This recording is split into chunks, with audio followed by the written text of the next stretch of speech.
ദൈവനാമത്തിന് മഹത്വം. സിയോന്റെ പുതിയൊരു വീഡിയോയിലേക്ക് എല്ലാവരെയും സ്വാഗതം ചെയ്യുകയാണ്. ഉൽപ്പത്തി പുസ്തകത്തിൽ നിന്നും തിരഞ്ഞെടുത്ത ചില ട്രിക്കി ചോദ്യങ്ങളാണ് നമ്മുടെ പ്രോഗ്രാം. നമുക്ക് വേണ്ടി ചോദ്യങ്ങൾ തയ്യാറാക്കിയിരിക്കുന്നത് സിസ്റ്റർ ഷീജ വിജെ, തിരുവനന്തപുരം. ആദ്യത്തെ ചോദ്യം ഇതാണ്: അബ്രഹാം തൻ്റെ ദാസനോട് പറഞ്ഞ ഒരു വാചകവും യാക്കോബ് മരിക്കുവാൻ കാലമായപ്പോൾ യോസഫിനോട് പറഞ്ഞ ഒരു വാചകവും ഒന്നാണ്. ഈ വാചകത്തിൽ രണ്ട് അവയവങ്ങളുണ്ട്. വാചകം എന്ത്? അവയവങ്ങൾ ഏവ? ഉത്തരം ഇതാണ്: വാചകം നിന്റെ കൈ എൻ്റെ തുടയിൻ കീഴിൽ വയ്ക്കുക.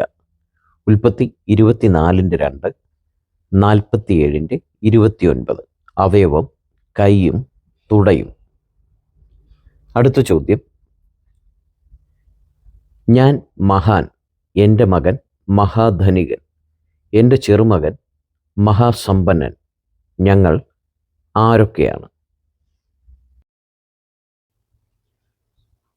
ഉത്തരം: ഞാൻ അബ്രഹാം, മഹാൻ, മഹാധനികൻ ഇസഹാക്ക്, മകൻ മഹാസമ്പന്നൻ യാക്കോബ്, ചെറുമകൻ. ഉൽപ്പത്തി പുസ്തകം 24:35, 26:13, 30:43. അടുത്ത ചോദ്യത്തിലേക്ക് പോകാം. ഒരു പുരുഷന്റെ പേരും ഒരു സമനിലത്തിന്റെ പേരും ഒന്നാണ്. ആ പേര് എന്താണ്? ഉത്തരം: മോബാബ്. മോബാബ് സമഭൂമി.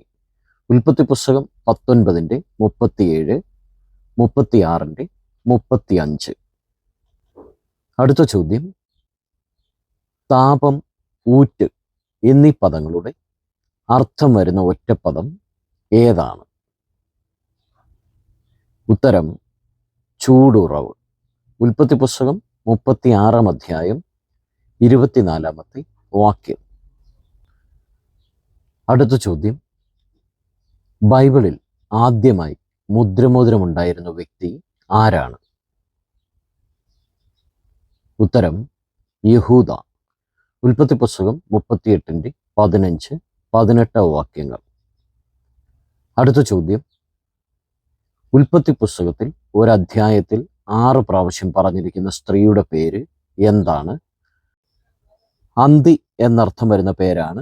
ആ പേര് ബൈബിളിൽ ഇല്ല. ഉത്തരം: സന്ധ്യ. ഉൽപ്പത്തി പുസ്തകം 1:5, 8, 13, 19, 23, 31 വാക്യങ്ങൾ. അടുത്ത ചോദ്യം: ഒരു വ്യക്തിയുടെ പേരും ഒരു ദേശത്തിൻ്റെ പേരും ഒരു പർവ്വതത്തിൻ്റെ പേരും ഒന്നാണ്. ആ പേര് എന്താണ്? ഉത്തരം: വ്യക്തി സെയീർ. ഉൽപ്പത്തി 36:20-21. ദേശം സെയീർ ദേശം. ഉൽപ്പത്തി 32:3. പർവ്വതം സെയീർ പർവ്വതം. ഉൽപ്പത്തി 36:8. അടുത്ത ചോദ്യം: ഒരു ഗോത്രപിതാവിൻ്റെ മകൻ്റെ പേരിൽ നിന്ന് ഒരു ചിഹ്നം മാറ്റിയാൽ പുതിയ നിയമത്തിൽ 2 പേരുള്ള ഒരു പ്രവാചകന്റെ പേരായി. ഗോത്രപിതാവ് ആര്? മകന്റെ പേരെന്ത്? 2 പേരുള്ള പ്രവാചകൻ ആരാണ്? ഉത്തരം: ഗോത്രപിതാവ് ഇസ്സാഖാർ, മകൻ ശിമ്രോൻ, പ്രവാചകൻ ശിമോൻ, നീഗർ. ഉൽപ്പത്തി പുസ്തകം 46:13, അപ്പോസ്തല പ്രവൃത്തി 13:1. അടുത്ത ചോദ്യം: ഉൽപ്പത്തി പുസ്തകത്തിൽ പറഞ്ഞിരിക്കുന്ന ഒരു സ്ഥലപ്പേരിൻ്റെ അർത്ഥം പോലെ ഭൂമി ഉലയുന്നു എന്ന് ഒരു പ്രവചന പുസ്തകത്തിൽ പറഞ്ഞിട്ടുണ്ട്. സ്ഥലം ഏതാണ്? അർത്ഥം എന്താണ്? പ്രവചന പുസ്തകം ഏതാണ്?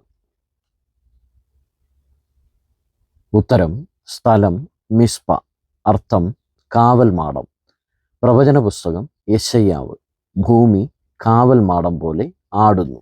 ഉൽപ്പത്തി പുസ്തകം 31:48, യെശയ്യാവിൻ്റെ പ്രവചനം 24:20. അടുത്ത ചോദ്യം: ബൈബിളിൽ ആദ്യമായി പറഞ്ഞിരിക്കുന്ന അവയവം ഏതാണ്? ഉത്തരം: മൂക്ക്. ഉൽപ്പത്തി പുസ്തകം 2:7. അടുത്ത ചോദ്യം: ഉൽപ്പത്തി പുസ്തകത്തിൽ ഒരധ്യായത്തിൽ ഒരു സംഖ്യ 28 പ്രാവശ്യമുണ്ട്. അധ്യായം ഏതാണ്? സംഖ്യ എത്രയാണ്?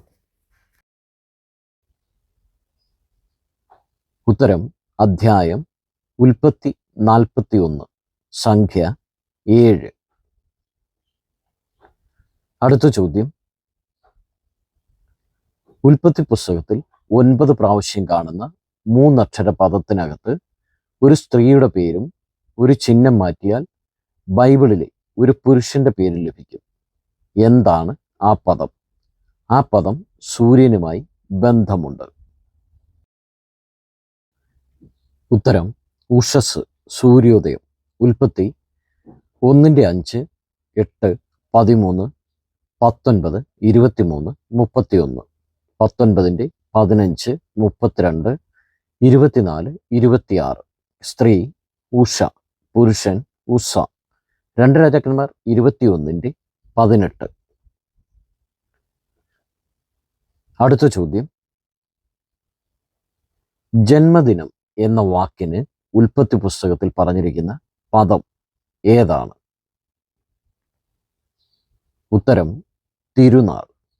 ഉൽപ്പത്തി പുസ്തകം 40:20. അടുത്ത ചോദ്യം, ഭൂമി ഉള്ള കാലത്തോളം ഇതും ഉണ്ടായിരിക്കുമെന്ന് ദൈവം കൽപ്പിച്ചു. എന്നാൽ ഒരു പുരുഷൻ ഇത് നിമിത്തം ക്ഷയിച്ചു. എന്താണത്? പുരുഷൻ ആരാണ്? ഉത്തരം ശീതം. പുരുഷൻ യാക്കോബ്. ഉൽപ്പത്തി പുസ്തകം 8:22, 31:40. അടുത്ത ചോദ്യം, മുന്തിരിച്ചാറിന് ഉൽപ്പത്തി പുസ്തകത്തിൽ പറഞ്ഞിരിക്കുന്ന പദം ഏതാണ്? ഉത്തരം ദ്രാക്ഷാരസം. ഉൽപ്പത്തി പുസ്തകം 49:11. ഇതുവരെയും വീഡിയോ കണ്ടിരുന്ന എല്ലാവരെയും ദൈവം അനുഗ്രഹിക്കട്ടെ. നിങ്ങൾ ആദ്യമായിട്ടാണ് ഈ ചാനൽ കാണുന്നതെങ്കിൽ സബ്സ്ക്രൈബ് ചെയ്യുക. ഈ ചോദ്യങ്ങളൊക്കെ നിങ്ങൾക്ക് ദൈവവചന പഠനത്തിനായിട്ട് പ്രയോജനപ്പെടട്ടെ എന്ന് പ്രാർത്ഥിക്കുന്നു. ദൈവം എല്ലാവരെയും അനുഗ്രഹിക്കട്ടെ.